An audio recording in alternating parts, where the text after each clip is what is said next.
यहाँ पर हम देख रहे हैं मान लीजिए 24 है, 24 के गुणनखंड लिखो, क्या क्या हो सकते हैं? 2 हो सकता है, 3 हो सकता है, और 4 हो सकता है, और 6 हो सकता है, और 8 और 12 और 24।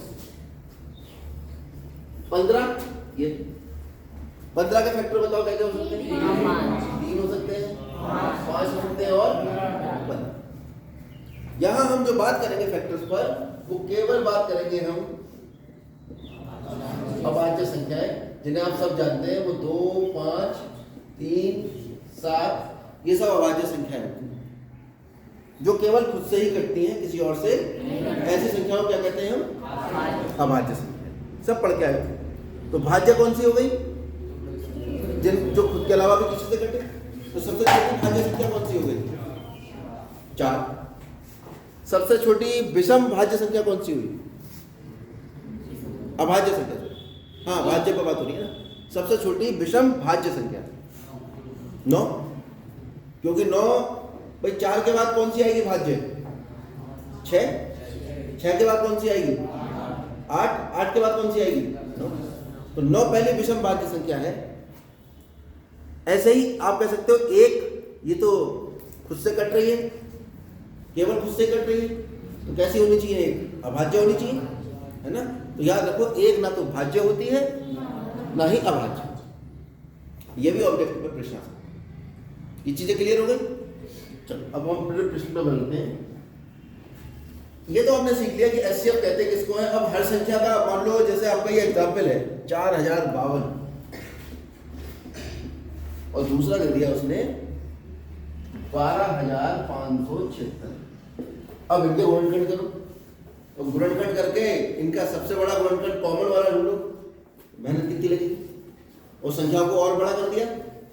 भाई हमने कह दिया इनका मासा निकालो, इन दो संख्याओं का। कैसे निकालोगे? पहले इसके गुणनखंड करोगे, फिर इसके गुणनखंड करोगे। समस्या वहां आएगी जब वहां पे मान लो 133 का गुणन है और 133 से भाग करना पड़ेगा, तो आप तो सोचते रहोगे कि भाई 133 किसके पहाड़े में आता है ना, 201 किसके पहाड़े में आता है। तो यानी गुणनखंड वाली जो विधि थी उसमें मासा निकालने में समस्याएं आने लगी। ठीक है, तब इसका जन्म हुआ यूक्लिड विभाजन। यूक्लिड एक बहुत महान वैज्ञानिक है, इनके बारे में आप पढ़ेंगे। यूक्लिड कौन थे, किस देश के थे, कब इनका जन्म हुआ, कब इनकी मृत्यु हुई, और इन्होंने क्या क्या आविष्कार किए जिनसे आपको लाभ हो रहा है। ठीक है, ये आपका आज का काम। अब हम यूक्लिड विभाजन प्रमेय में बात करें। पहले तो इसकी बात समझो, 2 धनात्मक पूर्णांक a और 2 धनात्मक पूर्णांक a और b। इसको उल्टा कर, इसको b कर दो, इसको a कर दो। यहां पर इसने यही मान के किया, जिसमें ba जो है वो बड़ा है किससे? b से। 2 धनात्मक है पहली बात तो, और दूसरी बात कैसे है? पूर्णांक है। एक का नाम a रख दिया और एक का नाम b रख दिया। फॉर एग्जाम्पल, जैसे कि मैंने क्वेश्चन, इसमें a को मैंने ले लिया 32 और b को मैंने ले लिया 15। ठीक है, तो ये कह रहे हैं 2 धनात्मक पूर्णांक a और b अगर आपके पास है तो 2 संख्या तो हो ही सकती है दिए रहने पर। चलिए 2 संख्याएं आपको दे दी। ऐसी अद्वितीय, अद्वितीय शब्द का मतलब होता है यूनिक। यूनिक का मतलब होता है जो अकेला है, उस जैसा और कोई नहीं। ठीक है, अद्वितीय। तो अगर 2 संख्याएं आपको दी हैं तो ऐसी अद्वितीय संख्याएं, यानी उस जैसी कोई दूसरी संख्या नहीं होगी, वो भी पूर्ण होंगी, पूर्ण संख्याएं होंगी। क्या नाम रखा आपने उनका? जैसे 2 संख्याएं हैं, एक छोटी और एक बड़ी, तो छोटी वाली संख्या से बड़ी संख्या को मैं हमेशा भाग कर सकता हूं। तो मैंने छोटी संख्या से बड़ी संख्या को भाग किया। 15 से किसे भाग किया? 32 को। 15 दूनी घटा के क्या आया? 2 क्या था? यानी यहां मैं तुम्हें बड़ा करके दिखा देता हूं कि अगर मैं 15 से 32 को भाग करूंगा, मुझे 2 संख्या दी है, एक 15 दी है और एक 32। तो मैंने क्या किया? छोटी से बड़ी संख्या को भाग कर दिया। 15 दूनी कितना बचा? 2। ठीक है, 32 की जगह 33 कर दो। तो शेषफल कितना आएगा? क्यों किया 33 मैंने, वरना दोनों दो दो होते। तो हमने देखा कि जैसे 15 से 33 को भाग दिया, ये दो नई संख्याएं आ गई हमारे पास, ये और ये क्या था? और ये क्या है? भागफल की हिंदी इंग्लिश होती है कोशिएंट, और शेषफल की होती है रिमाइंडर, है ना? तो रिमाइंडर का आर ले लिया, इसको कह दिया आर, और कोशिएंट का क्यू ले लिया और इसे कह दिया क्यू। और इसे क्या कहा था हमने? बी। और इसे क्या कहा था हमने? तो आपने देखा जब बी से ए को भाग किया तो हमारे पास क्यू आया और आर आया। ये समझाना चाहते हैं, क्यू आया और आर। तो आप इसको लिख सकते हो 33 बराबर 15 गुणा 2 प्लस 3।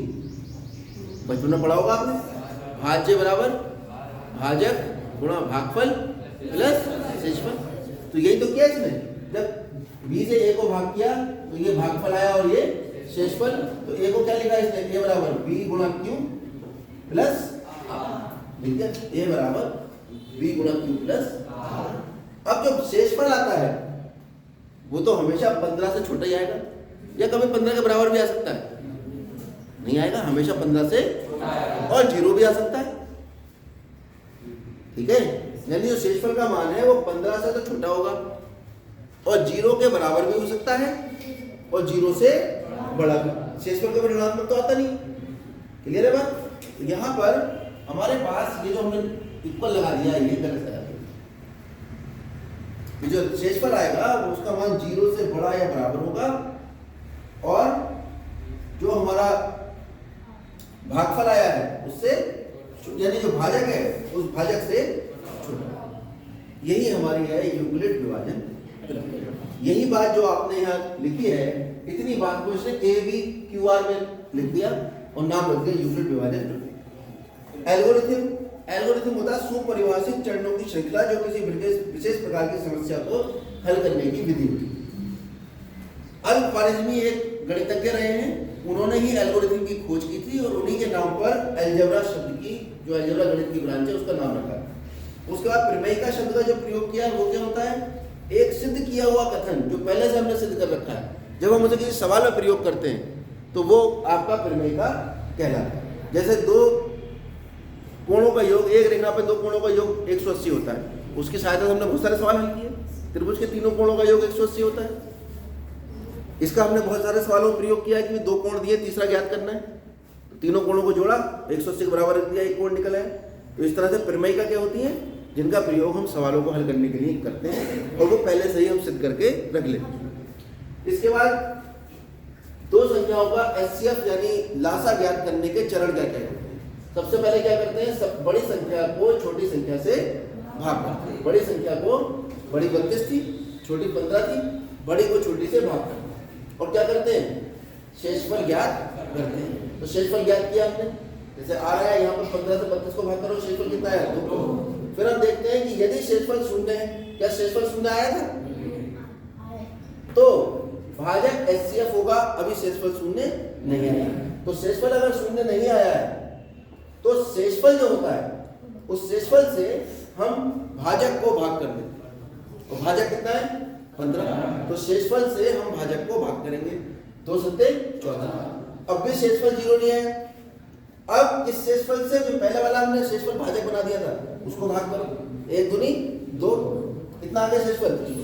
जैसे ही शेषफल 0 आएगा तो जो जस्ट पहले वाला भाजक आपने बनाया था वही हमारा एचसीएफ हो जाएगा। तो वही हमारा जो भाजक है, यही हमने यहाँ शब्दों में लिख दिया, इसे आप यहाँ पर नोट करें। फॉर एग्जाम्पल एक और लेके चलते हैं। मान लीजिए हमने आपसे कह दिया कि 98 तथा 12 का एचसीएफ ज्ञात। तो 98 और 12 का जब एचसीएफ ज्ञात करेंगे तो कैसे ज्ञात करेंगे? 12 से पहले 98 को भाग करेंगे, ठीक है? कितना आएगा? 12 अट्ठे 12 अट्ठे हमने किया 96, कितना है शेषफल? इसे ऐसे भी तो लिख सकते हैं, 98 बराबर 12 गुणा 8 प्लस 2, है ना? और 2 क्या था? शेषफल। तो हम कहेंगे भाई शेषफल जो था r बराबर 2, ये तो 0 के बराबर नहीं है, तो फिर हम 2 से भाग कर देंगे किसे, 12 को, 2 छिक्का 600 कितना आ गया, इसे लिखेंगे 12 बराबर 6 गुणा 2 प्लस 0, r बराबर 0, अतः HCF कितना आ जाना चाहिए, 2, ये हो जाएगा हमारा। तो हमने प्रक्रिया तो ये 5वीं में पढ़ी थी, लेकिन इसमें भाजक बराबर वो भाज्य बराबर भाजक गुणा भागफल प्लस शेषफल हर चरण में लिखते चले जाओ। हर चरण में दिखाओगे शेषफल कितना आया, शेषफल 0 नहीं आया, तो हमने फिर से जो शेषफल था उसे भाजक बना दिया, और जो पहला भाजक था उसे हमने क्या बना दिया, भाज्य, उसे क्या बना दिया, भाज्य। फिर उसे भाग करके हमने पता किया शेषफल, शेषफल फिर से हमने इस तरह से लिखा 12 बराबर 12 गुणा 6 प्लस 0, और r बराबर 0 यानी शेषफल बराबर 0, तो HCF हो जाएगा आपका जो आपने भाजक बनाया था। यानी कल हम इस कंसेप्ट पे आपको सवाल हल कराएंगे।